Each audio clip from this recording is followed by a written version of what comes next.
बिस्मिल्लाहिर्रहमानिर्रहीम। आज हम क्लास फर्स्ट ईयर के फिजिक्स के चैप्टर 3 का नेक्स्ट टॉपिक पढ़ेंगे जो कि है vector nature of displacement. Figure shows the motion of an object between two different positions A and B. इस तस्वीर में ये दो डिफरेंट पोजीशंस हैं, एक पोजीशन ए है, एक पोजीशन बी है। अब वो ओरिजिन से इन पोजीशंस को लोकेट कर रहे हैं। तो अब जब ओरिजिन से ए पोजीशन को लोकेट किया गया तो डिस्प्लेसमेंट हमारे पास आर आई आई है, और अगर ओरिजिन से बी पोजीशन को लोकेट करें तो हमारे पास डिस्प्लेसमेंट आर एफ आई है। अब ये आर आई है और ये आर एफ है फ्रॉम ओरिजिन। अब हमें इन दो पोजीशंस ए और बी के दरमियान का डिस्प्लेसमेंट फाइंड आउट करना है। So the motion of an object between two different positions A and B. These positions are identified by the vectors Ri and Rf with respect to an arbitrary origin O. The displacement d or delta r of the object is the vector drawn from the initial position A to the final position B. अब अगर हमारे पास ये दो positions थी ए और B, अब आप किस तरह वेक्टर लोगे, उसको वेक्टर डिस्प्लेसमेंट फाइंड आउट करोगे। एक पोजीशन ए है, एक बी है, ये वेक्टर है आपके पास इनिशियल पोजीशन से फाइनल पोजीशन तक का।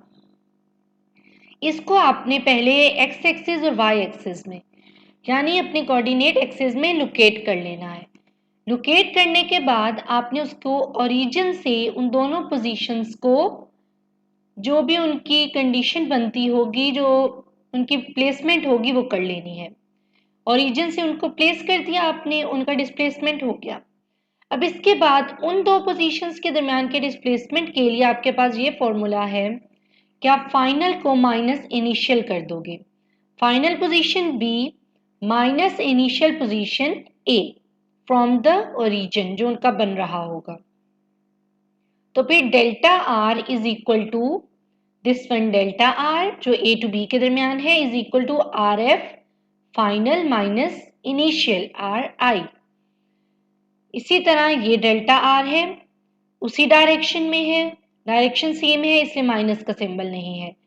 But B to this point ये है आर आई के ऑपोजिट, इसलिए इसे माइनस आर आई कहा गया। ये सिंपल वेक्टर की बातें हैं जो हेड टू टेल रूल में हम इन डिटेल पहले चैप्टर 2 में पढ़ चुके हैं। Distance is the actual length covered by the body, it is scalar. Distance वो कह रहे हैं कि एक एक्चुअल लेंथ होती है जो बॉडी कवर कर रही है। जस्ट मैग्नीट्यूड की बात है, इसमें डायरेक्शन की बात नहीं है, क्योंकि डिस्टेंस में हमारे पास बेंडिंग आ रही होती है कहीं ना कहीं। When a body moves along a straight line in a specific direction, the displacement is equal to distance. अगर बॉडी एक स्ट्रेट लाइन में मूव कर रही है, ये एक ऐसी वाहिद कंडीशन है जिसमें डिस्प्लेसमेंट इक्वल होगी डिस्टेंस के, वरना otherwise magnitude of displacement is less than distance. वरना हर कंडीशन में जब भी डिस्टेंस है, डिस्प्लेसमेंट है, एक जगह से दूसरी जगह से ए टू बी का कोई भी रास्ता है, उसमें हमेशा मैग्नीट्यूड जो डिस्टेंस का आएगा वो ज्यादा होगा, जो डिस्प्लेसमेंट का होगा वो कम होगा।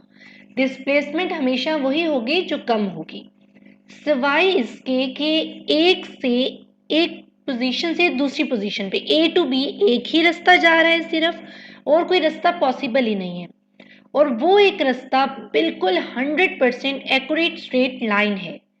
सिर्फ इस कंडीशन में हम कहेंगे कि डिस्प्लेसमेंट और डिस्टेंस इक्वल है। ये था हमारा आज का लेक्चर। आई होप आपको ये टॉपिक क्लियर हुआ होगा।